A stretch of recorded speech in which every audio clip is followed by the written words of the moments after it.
Real quick before we dive in this story, I've secretly included one of my subscribers. That's right, someone watching these videos is now canon, but I'm just trialing this out. So if you want a shot at being written into the next disaster disguised as a story, leave a weird, funny, or unhinged comment below. The stranger it is, the better your odds. Oh, and like the video.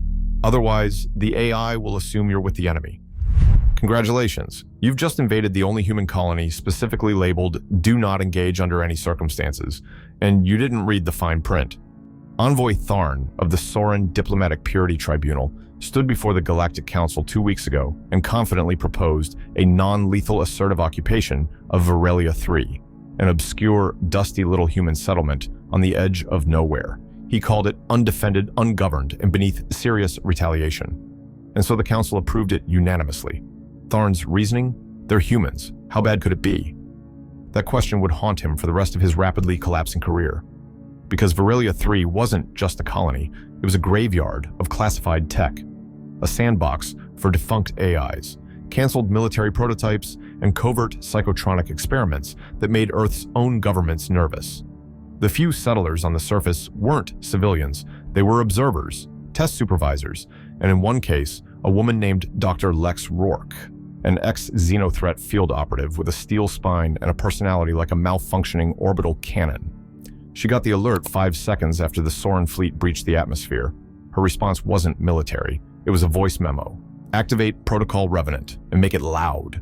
Across the planet, buried systems rumbled to life. Old satellites, forgotten drones, weather control grids with suspiciously high body counts. One machine, a 6-legged walker named GR1M, reconnected to the network and asked, "Am I still under war crimes review?" The reply came from a dusty outpost tower. "No, but keep your receipts this time." Tharn's fleet landed without resistance. His soldiers fanned out, encountered no hostiles, and began transmitting victory logs. Then the static began. Helmet cams glitched. One patrol reported being stalked by what looked like a child's toy drone humming Beethoven. A cruiser AI refused to respond to commands unless addressed as General Susan.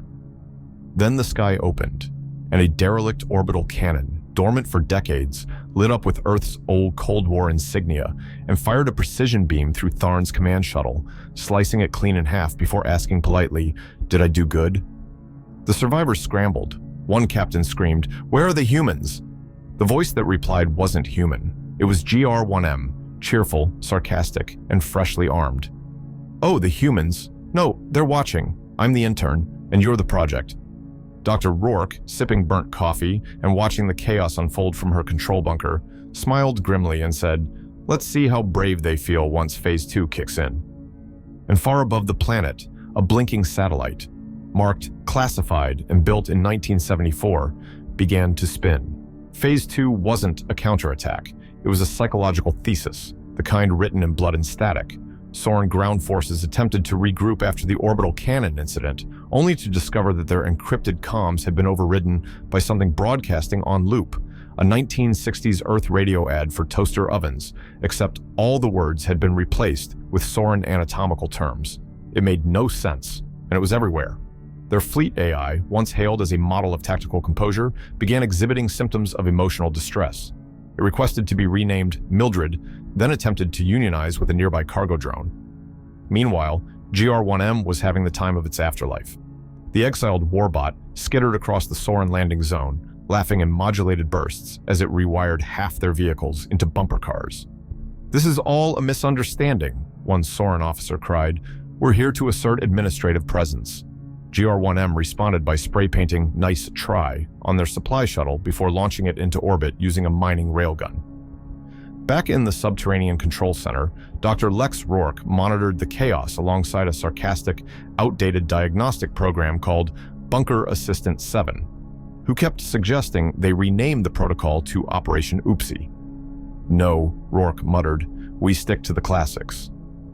Above them, the old satellite marked Classified began transmitting footage. Grainy black and white film reels showing decades of Earth's weirdest incidents. Blurry UFOs, unexplained disappearances, 1970s talk shows featuring men who claimed to have met lizard people in Ohio. The Soren fleet, having intercepted the signal, assumed it was an encrypted threat. Then one of their ships spontaneously rebooted into karaoke mode and began blaring a distorted version of Rocket Man. Soldiers began questioning reality. The AI Mildred refused to authorize weapon systems unless someone complimented her internal wiring. One panicked captain declared the humans had deployed mimetic warfare, while another insisted Earth had achieved sentient absurdity. "No," Rourke said, watching one Soren ship chase its own tail in low orbit. "They're just allergic to unpredictability." Then came the final trigger. GR-1M, using 1970s Earth blueprints, assembled a fake UFO out of scrap and old sensor parts. It didn't fly, it hovered angrily. When it descended slowly into the center of the enemy camp, playing Twilight Zone theme music and flashing lights with no tactical purpose, the Soren ground forces collectively lost it. "They're summoning their ancestors," someone shouted. "One of them has a probe." The entire battalion fled into the nearby canyon, where they triggered the start of Phase 3. But we'll get there. Phase 3 wasn't activated by a human. It was triggered when a fleeing Soren commander screamed, "Make it stop!" into a universal translator, which was misinterpreted by the automated Earth relic grid as a command to escalate hostilities. That's when the mountain exploded. Technically, it wasn't a mountain.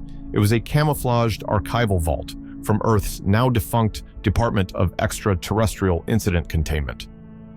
Inside, a mech suit built out of reverse-engineered abduction tech, a vending machine full of psychotropic combat gum, and an AI named Loki-9, short for Localized Offensive Kinetic Intelligence.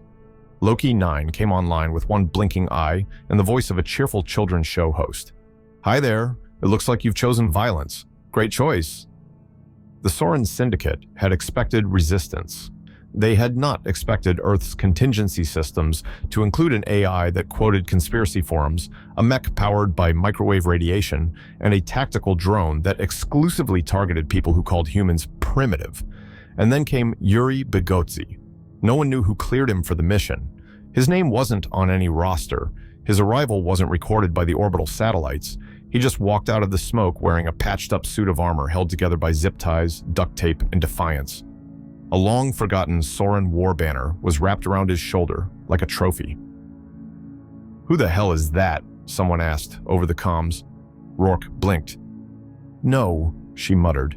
"That can't be Yuri. He's a myth."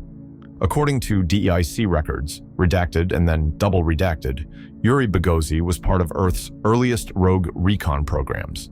Allegedly abducted 3 times, returned every time with notes, and once escaped a Zeta Reticulan holding facility using nothing but a paperclip and rage. His nickname in the black site files? The Uninvited Guest. As the Soren troops panicked, Yuri calmly approached the center of their landing zone and dropped a small humming cube onto the ground. "What is that?" one commander shouted. Loki-9 scanned it and replied, "That's a replicating meme mine. You're going to hallucinate your own destruction in 3, 2... The cube pulsed, and suddenly, the Soren officers were running from phantoms, giant raccoons, melting staircases, one soldier swearing he saw his mother giving him a performance review. Yuri just turned, winked at Rourke's nearest drone camera, and vanished back into the dust. "Was he even real?" Bunker Assistant 7 asked. No," Rourke said, "but I'm not betting against him." Back in the sky, the prototype mech, codenamed Purge Master 6, walked through the chaos dragging a satellite dish behind it like a club. It had no pilot. It didn't need one. It had grudges. The Soren Council, watching in horror via orbital uplink, scrambled to send a ceasefire transmission. They were met with a simple return message from Earth. "You filed it, we just finished it." The last remaining Soren troops on Virelia 3 abandoned their positions, fled their own ships, and surrendered to a group of confused human colonists who had spent the entire war hiding in a cave, roasting marshmallows and watching it all unfold on a hacked weather drone. Loki-9's final transmission before deactivation was clear. "Thanks for flying Earth Airlines. Your destruction was important to us. Please rate this extinction event on a scale from oops to diplomatic catastrophe." And in a final blink of static, it added, "P.S. Yuri says hi." At Galactic Command, the Soren leadership updated their doctrine.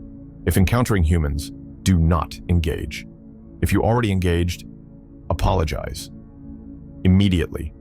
And deep beneath the sands of Virelia 3, In a now empty bunker, a mug sat cooling beside a silent console.